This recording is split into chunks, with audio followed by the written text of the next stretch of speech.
Друзья, добро пожаловать в новый выпуск, в котором мы будем исследовать Анталию. Посмотрим, что происходит за пределами отелей All Inclusive в главном туристическом городе Средиземноморского побережья Турции. Прогуляемся по узким старинным улочкам, бирюзовым пляжам, съездим в места, с которых открываются потрясающие виды, и поймем, почему здесь классно отдыхать круглый год.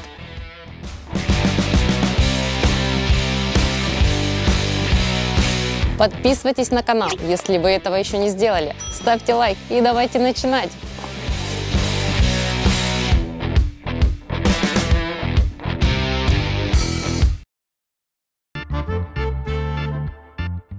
Давайте сначала разберемся, что из себя представляет Анталия. Она состоит из 5 районов со своими микрорайонами. Некоторые из них раньше считались пригородом, а теперь являются комфортными местами для проживания.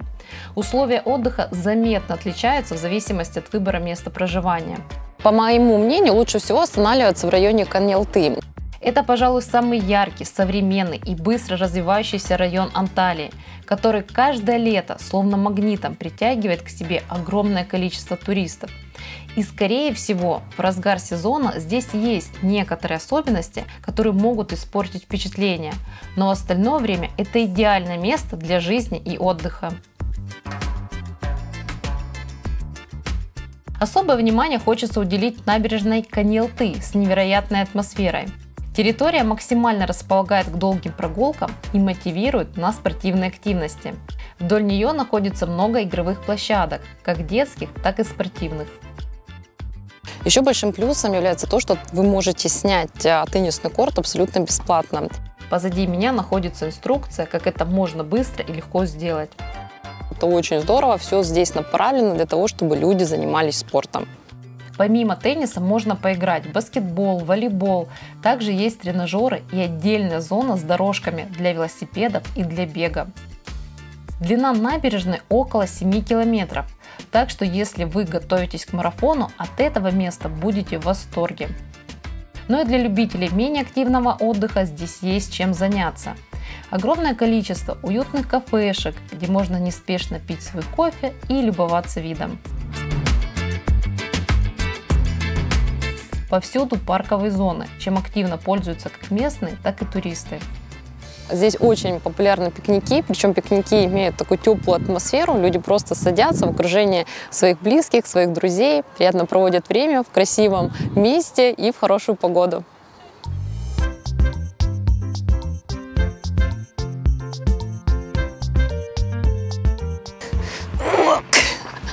Так, пресс уже не тот. Все-таки турецкая еда сказывается на моей физической форме. Ну что, позанимались, время и подкрепиться. Решили мы поесть в ресторане, который открылся в Анталии в 1901 году и до сих пор принимает гостей. Место безумно атмосферное. Мы заказали дёнер и искандыр. Мне кажется, это именно то место, где нужно пробовать эти блюда.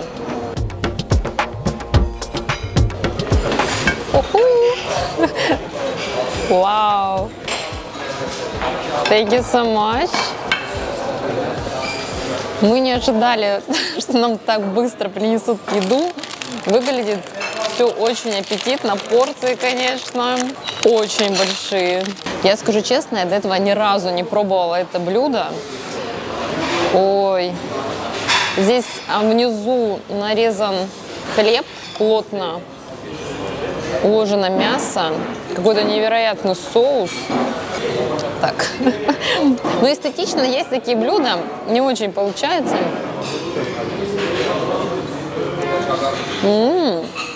Немножко соли много. Мясо очень вкусное, очень нежное, очень мягкое. Это йогурт. Ну, блюдо, конечно, вкусное. Еще одна особенность этого места – открытая кухня, так что вы можете наблюдать, как готовится ваш дёнер. Основой блюда служит мясо, промаринованное в течение суток в свежемолотых специях, а после нанизано на вертикальный гриль, с которого по готовности срезаются тонкие, сочные поджаристые ломтики. Считается, что такой способ приготовления придумал знаменитый мастер шашлыка Хамди Уста в 1850-х годах. И с тех пор блюдо приобрело мировую популярность. Переходим к нашему следующему блюду. Это уже просто нарезанное мясо и картошка. Соуса никакого нет. У мяса тонюсенькое. Так, ну все, погнали пробовать. Здесь больше чувствуется вкус мяса. Очень насыщенное. Не такое соленое. Но, наверное, соусом поинтереснее, потому что оттеняется вкус. Но пробовать стоит два блюда и уже самому определить, какое вам больше понравится. Так что место однозначно рекомендую.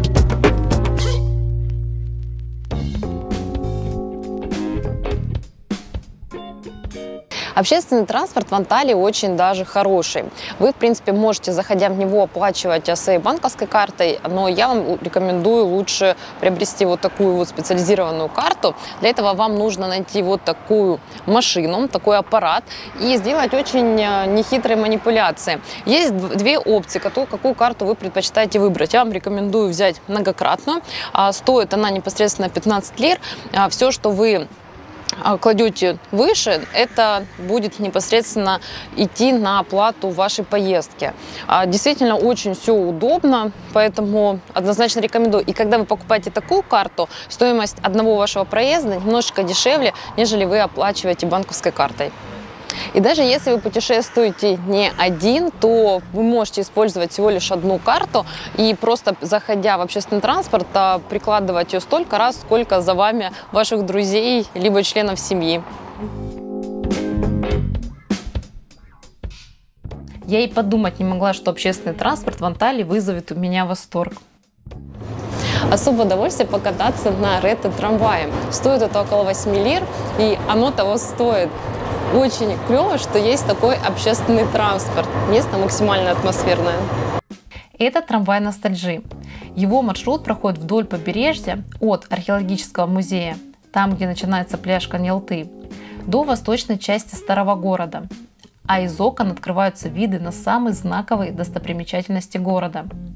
Особую атмосферу поездки придает тот факт, что все трамваи на линии действительно образца прошлого века.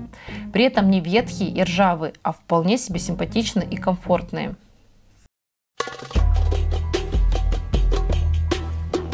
После такой обзорной экскурсии мы решили спешиться и познакомиться с памятниками архитектуры поближе. Позади меня находится башня с часами. Это одна из последних построек старого города. И интересно тем, что у нее есть два уровня. И раньше здесь оставляли болтаться преступников. Суровые времена были. Сейчас же возле нее регулярно назначаются свидания и проводятся дружеские встречи.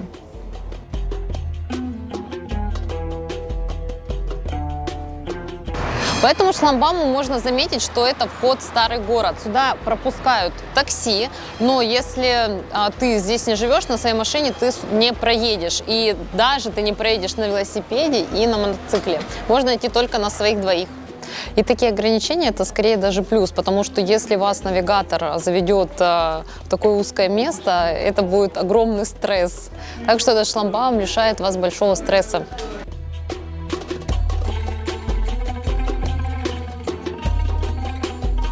Старый город Анталии состоит из двух турецких слов – «кали» – крепость, «ичи» – внутри. В дословном переводе «кале-ичи» – это внутри крепости. Свое знакомство со старым городом все же лучше начинать с главного входа, а именно с ворот Адриана. Они отлично сохранились и являются великолепным примером римской архитектуры. Их построили в 30 году в честь римского императора Адриана, который посетил Анталию. Так раньше назывался город. Вообще удивительно, что ворота Адриана дошли до нас в таком прекрасном состоянии, хотя сами стены сильно разрушены. Очень много лет ворота были спрятаны, их застроили сплошной стеной и заложили камнями. Вполне вероятно, что именно этот фактор послужил причиной того, что они так хорошо сохранились до наших дней. Только в 1959 году стена, скрывавшая ворота Адриана, была разрушена. Тогда же сняли часть современной дороги и откопали камни, которые служили дорогой императору Адриану. И теперь, проходя через центральную часть Триумфальной арки, мы видим проемы от колес груженных телег, провозивших в древний город товары из разных уголков мира.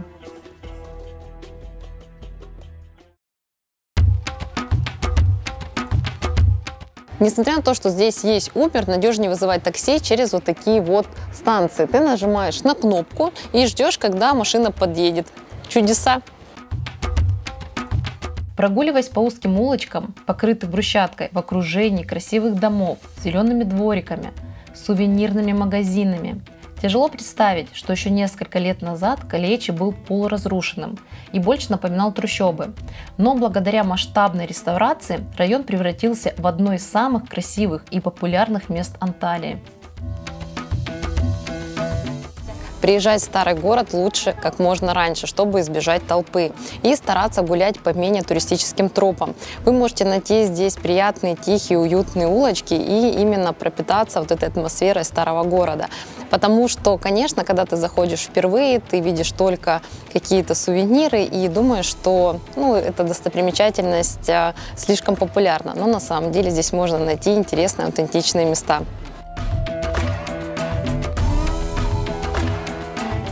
Мое внимание привлекла лавка, где художник с легким налетом грусти делал набросок автопортрета.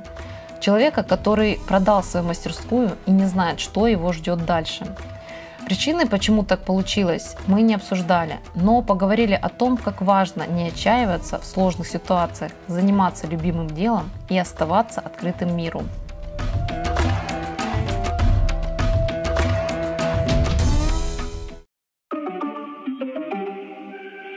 Еще мне очень понравился этот уютный парк с местами для отдыха, деревянной скульптурой двух козлов и отличной смотровой площадкой, с которой хорошо виден небольшой песчаный пляж. Согласно легенде, именно здесь встречался древнеримский император Марк Антоний с египетской царицей Клеопатрой. Наша следующая остановка – это башня Хыдырлык. Мощная 14-метровая башня на краю старых городских стен с живописным видом на пристань и гавань. Ее история покрыта мраком, но известно, что построена во II веке нашей эры, в последующем постоянно перестраивалась, из-за чего был утерян первоначальный облик. Для чего эта башня была построена, также нет однозначного ответа.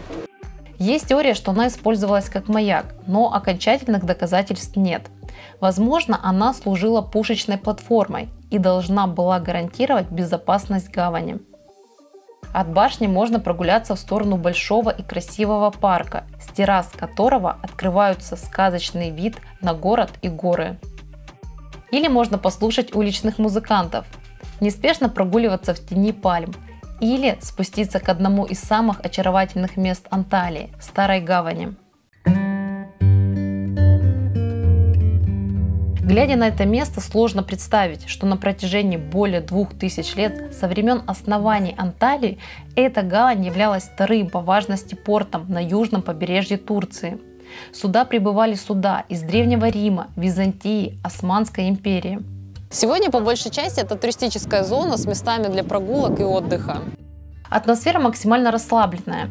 Некоторые просто гуляют, кто-то записывает видео для социальных сетей или просто смотрят вдаль, сидя среди лодок, яхт, стоящими на причале в бухте с невероятно голубой водой.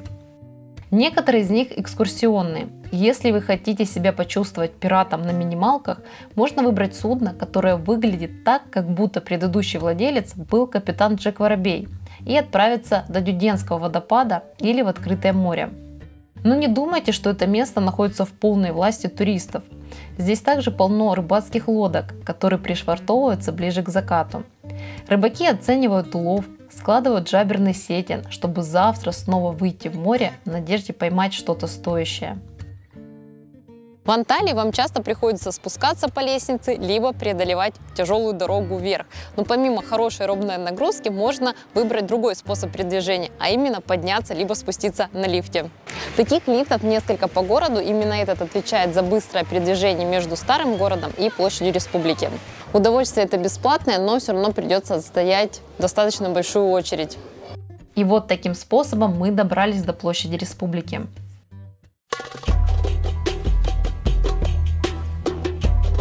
Конечно, основная достопримечательность площади Республики – это памятник Ататюрку, причем он выполнен в очень таком прогрессивном виде. Ататюрк на коне в окружении красивых тел, смотрится это, конечно, очень необычно. И еще здесь открывается невероятный вид на старый город и бухту. Видно эти черепичные крыши, вид, конечно, потрясающий. Здорово рассматривать лабиринт узких булыжных улочек с прекрасно отреставрированными особняками, смотреть на сочетание римской и османской архитектуры. При этом отметить, что работы по реставрации все еще продолжаются. Здесь же можно рассмотреть минарет Ей-Евли, который является одной из главных достопримечательностей Анталии. Форма сооружения необычная. 8 плотно соприкасающихся колонн создают рифленую окружность, благодаря чему минарет и получил название Ей-Евли, в переводе с турецкого означающий рифленый.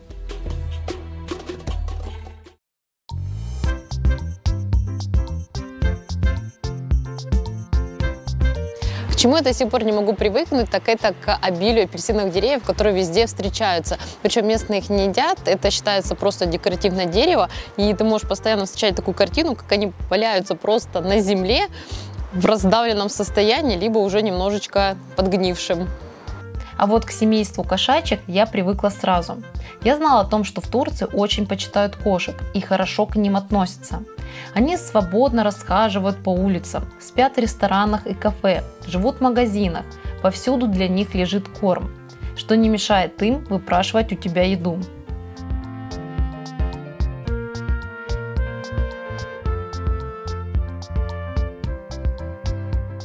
Но для меня было открытие, что собаки здесь встречаются не реже, а в некоторых районах даже чаще.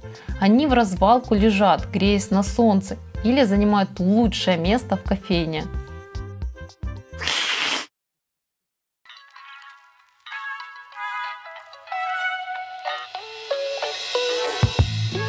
Следующая наша остановка находится на противоположной стороне города.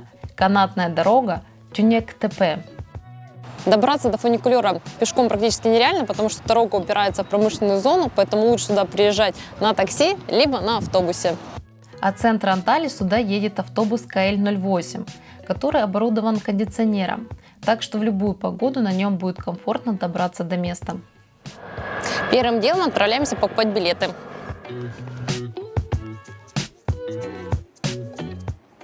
Так, все, билеты мы купили, стоит один билет $10, либо 186 лир.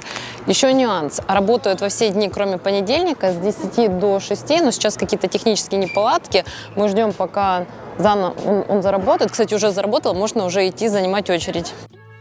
Поток людей на канатке приличный, и несмотря на то, что каждая кабина вмещает в себя 8 человек, никто не старается забить их под завязку. Так что вы спокойно сможете насладиться подъемом в приватной компании. Так, ну здорово, мы сели. Скажу честно, кабинки очень чистые. Здесь каждую кабинку перед посадкой проверяют. Поэтому такая прям забота чувствуется. Ну и мы покатили наверх. Длина дороги больше, чем 1,5 километра, и за 10 минут вы от моря переноситесь в горы, в наивысшую точку Анталии в черте города. Вид, конечно, открывается потрясающий, очень красиво. Мы прям такие мощные горы сейчас поднимаемся. Надеюсь, будет не сильно холодно.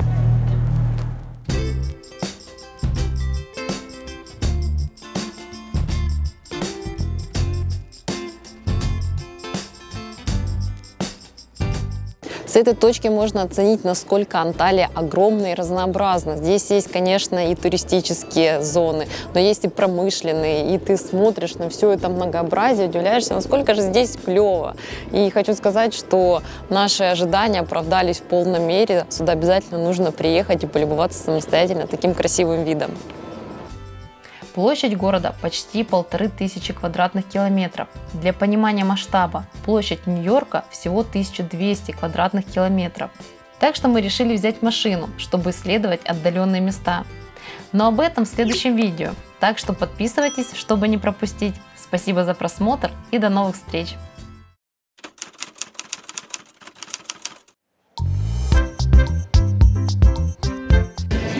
Потому что, мне кажется, уровень холестерина у меня просто сейчас на пике. И в восторге от краба. Пойдемте смотреть, что внутри. Хочу показать хороший маркетинговый ход.